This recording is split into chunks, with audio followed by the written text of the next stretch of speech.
So what's up mga kamix vlog, part na po ng video na ito patungkol sa RC car, mini off-road RC car, 2.4 GHz signal po. So ang content na ito is patungkol kung paano palakasin yung takbo ng RC car na ito sa pamamagitan ng RC controller na ito. So mayroon tayong mga buttons dito, yung backward, forward, tapos may symbol ng percent, okay, tapos left and right.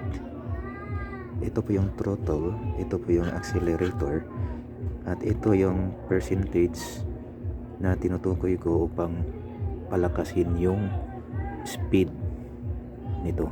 Sige, try natin. Una, hindi ko pa ito pinindot. The more pindot, ibig sabihin nun, nagdadagdag ka ng percentage of speed. So try muna natin yun, ito speed muna natin. Yan, kita nyo, konting pindot ko mahina, patras ko, kita nyo, parang ano siya, dragging yung pag-atras nya kasi nga yung speed nya is mahina. Try natin i-adjust. Count off, 1, 2, 3. So ito, yun, ganun pa rin. So medyo lumakas na, patras natin muna, i-full natin yung throttle speed, hindi pala yung accelerator. Yan, naka-full na yan ha, naka-full. So try natin i-speed, kita? Tapos paatras, sobrang bilis na niya, di ba?